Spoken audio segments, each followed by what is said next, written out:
Hello student, सो यहाँ पे question है that the natural frequency of an LC circuit. LC circuit उसको कहते हैं जिसमें कि एक इंडक्टर और एक कैपेसिटर प्रेजेंट होता है सर्किट में। तो यहाँ पर बोल रहे थे natural frequency of an LC circuit is 125,000 cycles per second. When a dielectric medium of dielectric constant K is introduced between the plates of the capacitor, the frequency decreases by 25 kilohertz. What is the value of K?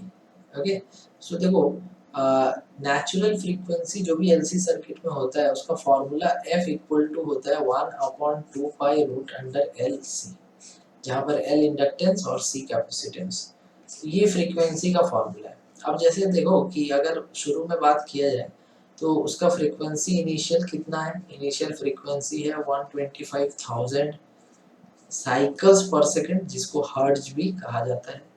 और इसके बाद हमने क्या किया कि finally इसका frequency जो है वो चेंज हो गया। पहले था 1,25,000 बट अब जो है डिक्रीजेस बाय 25, मतलब कि इसमें जो है 25 हमारा सब 25 किलो हर्ट्ज है, मीन्स 25,000 इसमें सब्ट्रैक्ट करना होगा, तो वो बचेगा 1 लाख हर्ट्ज, है ना। तो ये फ्रीक्वेंसी फाइनली हो गया है। ये कैसे हुआ है, तो जो कैपेसिटेंस पहले मान लो कि C था, उस कैपेसिटेंस में एक डाइलेक्ट्रिक लगाया गया जिसका डाइलेक्ट्रिक कांस्टेंट K है। तो कैपेसिटेंस मेरा पहले जो कैपेसिटेंस मेरा C था वो फाइनली चेंज हो जाएगा और जो फाइनल कैपेसिटेंस यहाँ पे बचेगा वो आ जाएगा K इंटू C, क्योंकि डाइलेक्ट्रिक कांस्टेंट K है।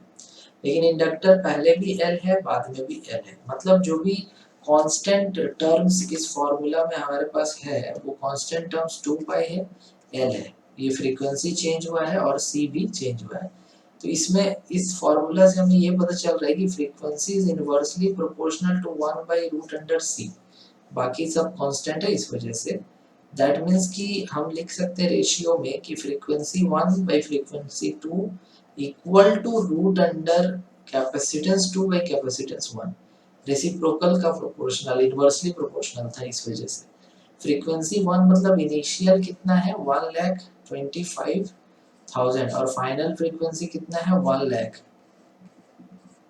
Equal to root under C2 by C1। C2 हमारा हो चुका है K इंटू C और पहले था C। तो ये देखो ये C तो कैंसिल हो जाएगा, तो रूट हम हटाना चाहते हैं, तो इस वजह से क्या करेंगे कि हम लोग बोथ साइड में स्क्वायरिंग कर देते हैं, इस तरफ भी स्क्वायर और इधर भी स्क्वायर।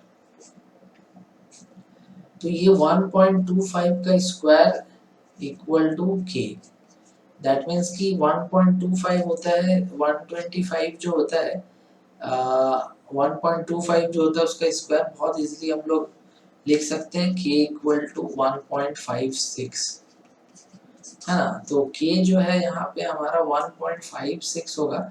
ऑप्शन नंबर C हमारा सही ऑप्शन होगा। आई होप तुम्हें क्वेश्चन समझ में आया होगा। Thank you.